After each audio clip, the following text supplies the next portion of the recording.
Hey, in this video, I'm going to share with you everything you absolutely need to know about pulled groin muscles. Specifically, I'll be sharing with you the common symptoms and causes of pulled groin muscles, but I'm also going to let you know about the common treatments that are done for pulled groin muscles.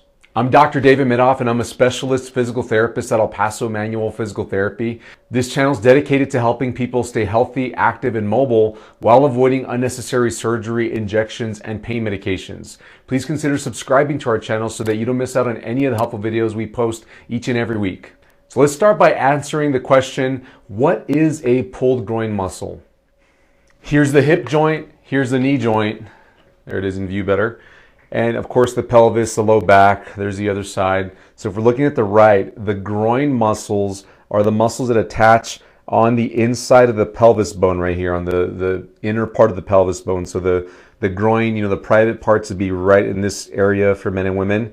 The muscles attach right along the edge of this bone, and then they run on the inside of the thigh down to the inside of the knee, attaching at the top of the shin bone right here. And the job of these muscles is to control and stabilize movements that happen in the thigh and the knee, as well as to move the knee inwards. Because of their attachment points, they can, when this muscle shortens, it can move the leg across this way. It's also involved in some rotation of the hip joints, and of course provides stability to both the hip joint and the knee joints. So when we talk about pulling your groin muscle, it's actually the muscle group called the adductors, A-D-D-U-C-T-O-R, adductor. Adductor, the word means to move in this direction. This is called adduction, and then abduction with a B instead of a D, you move outwards this way, and those muscles are on the outside part of your hip. So the abductors, the abductors, and the adductors, the adductors on the inside of the thigh are opposing muscle groups. And anytime you have opposing muscle groups, you need to have a balance between all the muscles in the area. Now, the reason why a pulled groin muscle happens is because the inner thigh muscles here, the adductor muscles or the groin muscles, have been overused, probably chronically in most cases, but then there's usually some event that just pushes people over the edge and causes them to strain the muscle or pull the muscle is the more common non-medical term. But in the healthcare field, we would say a strained adductor muscle. That's what would cause the symptoms of a pulled groin muscle. Now, talking about the symptoms of a pulled groin muscle, you're going to experience pain anywhere along the muscle. So if we're looking at the hip, anywhere from the inner groin, like at the absolute top where the leg meets the rest of the body at the thigh, and where it runs down into the knee, you can have pain anywhere along. Oftentimes, it's usually in the upper half of the inner thigh. That would be like a true groin sprain, but you can technically get pain down by the knee as well, and it's the same muscle group that's causing that problem. This usually hurts to move your leg, especially if it's a real severe pulled groin. It can also hurt with just simple movements like walking or getting in and out of a chair. The most common example is when you have to turn to get out of a seat, like when you're getting out of a vehicle or into a vehicle, because you have to abduct or adduct your leg, which causes you to move those muscles and use them. So you have to move kind of in this direction to get in and out of a vehicle or in and out of a chair, depending on how it is, like at a booth at a restaurant, or if you're in school, if you're younger, because this does tend to happen to younger people, getting in and out of a desk chair at school might affect this problem as well. Doing more, being more active, going back to exercise too soon will usually aggravate this problem as well. And pulled groin injuries are often associated with other injuries down at the knee and at the hip as well. Injuries like IT band problems in the hip, tendonitis, bursitis problems in the hip, patellofemoral pain syndrome or pain on the back of the kneecap inside the knee, meniscus injuries, ligament injuries inside the knee joint can also be related to this. And you can even have back pain associated with the pulled groin injury because of the muscle attachment to this pelvis bone. It can shift this bone right here, this big bone. It's all one connected piece of bone that can transfer or refer pain into the back, the low back area. So if you've strangely been getting low back pain and then you got the pulled groin, or vice versa, maybe you pulled your groin first and now you have some residual back pain, it's likely related to that pelvis bone shifting. Now, when we talk about the causes of a pulled groin, the number one cause is going to be some sort of sporting accident. An athlete typically overdoes it by just being too aggressive, too intense than what they're prepared for, what their body's ready for.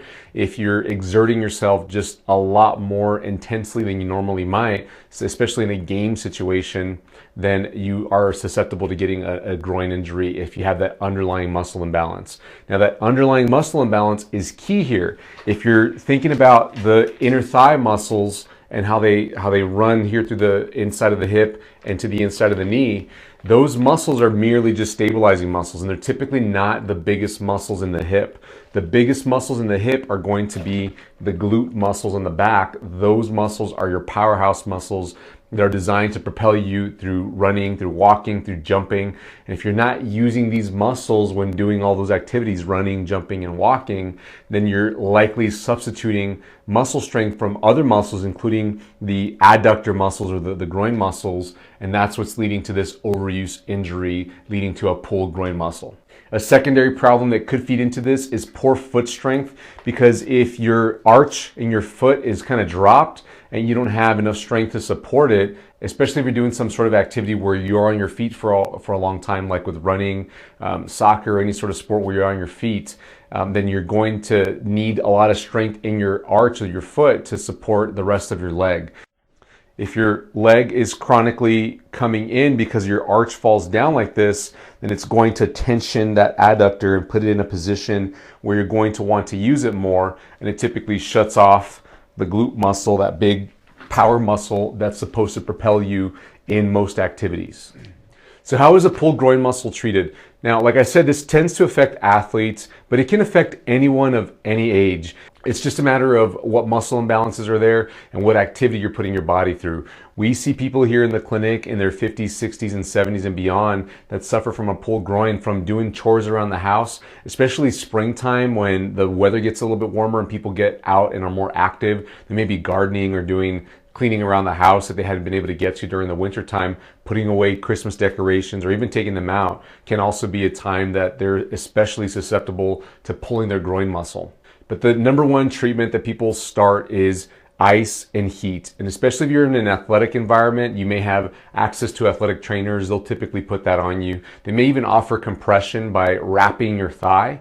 You might do that on your own at home. There's plenty of advice on the internet to show that that's something that can make you feel better in the short term. If you end up seeing a doctor for this, they may recommend pain medication, likely over-the-counter pain medication like Tylenol or Advil, ibuprofen, or they might recommend prescription strength medication if it's right for you. Typically, doctors will tell you that it's going to heal on its own, and it often does calm down once you start being so active. The problem is that muscle imbalance needs to be addressed, and if you're not doing the right exercises to address the right muscle strength, then that muscle imbalance is going to stay there, and as soon as you put your body in a position where you're overexerting yourself again, you're very susceptible to getting that pulled groin injury again. If you do end up getting sent to physical therapy, you go find a physical therapist. A general physical therapist will probably take you through some light stretching activities, and as well as some easy exercises just to begin to get comfortable with movement through your leg again.